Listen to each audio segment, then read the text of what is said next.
Welcome to 1189, an online Bible commentary. My name is Tyler Marston, and today we're taking a look at Numbers chapter 4. In the last chapter, we saw how the Levites were redeemed into service to God, and they were split up into three family groups, three mini-tribes based on Levi's sons. Each one of those mini-tribes were numbered and arranged into their places in the camp. But in this chapter, we'll see how each family has their own responsibility in taking care of and moving the tabernacle. It reminds us that God has unique roles and purposes for us, and to realize the privilege that is, instead of arguing about who has the more important or better job. Then the Lord said to Moses and to Aaron, saying, "Take a census of the descendants of Kohath from among the sons of Levi, by their families, by their fathers' households, from 30 years old and upward, even to 50 years old, all who enter the service to do the work in the tent of meeting. This is the work of the descendants of Kohath in the tent of meeting, concerning the most holy things." We remember from the last chapter that the Kohathites are 1/3 of the Levites, serving God in his tabernacle. The Kohathites were given the charge to take care of the tabernacle furnishings. It was their responsibility to move them from place to place while the Israelites were camping in the wilderness. Now, from the last chapter, we also saw that all the Levite men, from 1 month old and up, were called into serving God. But they will only be responsible for carrying pieces of the tabernacle while they're between the ages of 30 and 50. This is to make sure that, 1, they have the physical strength to be able to do it, and 2, that they are mature and responsible enough to not leave anything behind. And so this results in another census being taken of the Kohathite men from ages 30 to 50. When the camp sets out, Aaron and his sons shall go in, and they shall take down the veil of the screen and cover the ark of the testimony with it. And they shall lay a covering of porpoise skin on it, and shall spread over it a cloth of pure blue, and shall insert its poles.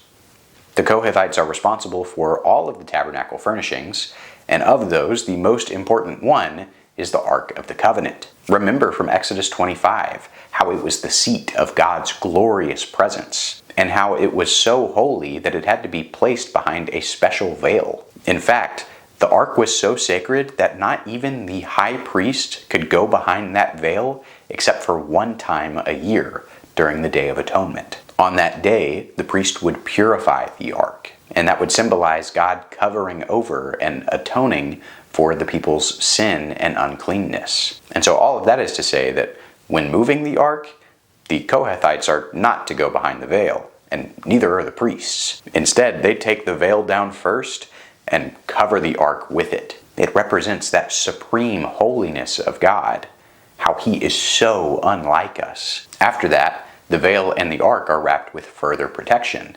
They're wrapped in these layers of porpoise skins and blue cloth. And these were the same materials that the tabernacle curtains are made out of. Only then can the priests insert the poles into those rings that were built on the side of the ark, and that will make it safe to carry. Verses 7 through 14 describe how Aaron and the priests will wrap the other tabernacle furnishings also in porpoise skins and in cloths of blue, purple, and scarlet material. Everything is included, from the table to the lampstand to the altar of incense and all the other jars and trays and assorted items that come with those objects. And so you get this image that they're all being wrapped in their own individual little tabernacles. And then they also all have poles that are used by the Kohathites to carry them. It's all done to protect the sanctity and the holiness of these most holy objects.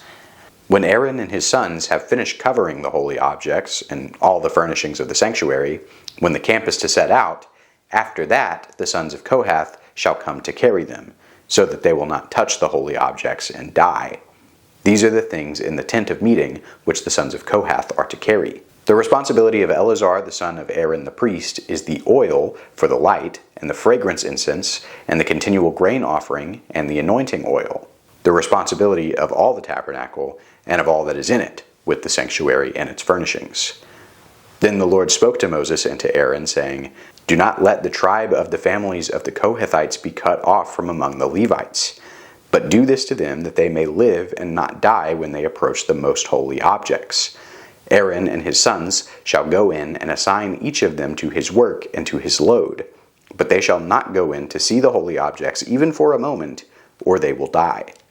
So utmost importance is placed on Aaron and the priests wrapping these objects up and only letting the Kohathites carry them after they've been moved out of the tabernacle. Treating God with reverence and with the holiness he deserves, that's extremely crucial. We remember that from Leviticus 10, where Aaron's sons died because of their irreverence. And so what we see is a picture of mediation and interdependence. The Levites don't have the high holiness standards that the priests have, so they can't go inside the tabernacle at all. But the priests don't have enough physical manpower to carry all these objects on their own. It takes all people working their unique jobs together in order to accomplish God's plan for the world. Further, Eleazar, Aaron's son, is given the responsibility of delegating who will be taking what. And he's also told to keep up with the grain offerings and the oils and the incenses that are used in the tabernacle ceremonies. And then God tells Moses and Aaron to watch the Kohathites and make sure they're doing everything right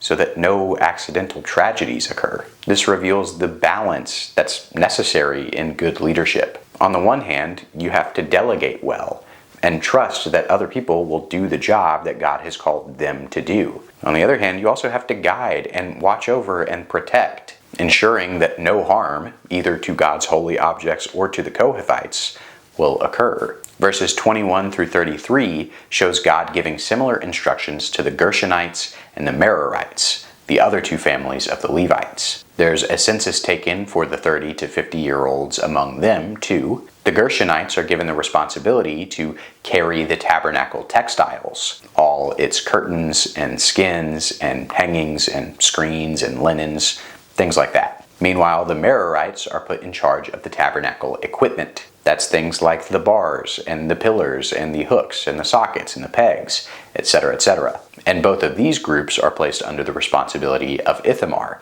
Aaron's youngest son. Then verses 34 through 45 share the results of the census. Of the Levites between the ages of 30 and 50, those who will be doing this physical work, there's 2,750 Kohathites, 2,630 Gershonites, and 3,200 Merarites. All the numbered men of the Levites, whom Moses and Aaron and the leaders of Israel numbered, by their families and by their fathers' households, from 30 years old and upward even to 50 years old, everyone who could enter to do the work of service and the work of carrying the tent of meeting, their numbered men were 8,580. According to the commandment of the Lord through Moses, they were numbered, everyone by his serving or carrying. Thus these were his numbered men, just as the Lord had commanded Moses. This brings the total number of working Levites to 8,580. Now remember from the first chapter that we started with 600,000 Israelite families, and we've narrowed it down to just under 10,000 specific people who will be carrying the tabernacle itself. It is a great privilege to serve God like this, but it also reflects how God has different works, different callings, different plans for each of our lives. This shouldn't invite envy, it should invite celebration. God is using all of us so creatively in order to fulfill His will and bring about His kingdom. We need people to be priests, and we need people who can carry the tent, and people who will be soldiers. We need people who will carry the ark, and people who will carry a few tent stakes. It's all important to God, and it's all a part of His plan. So let's trust Him with the roles that He has given us. Thanks for watching 1189. I hope that you have a good day, and God bless.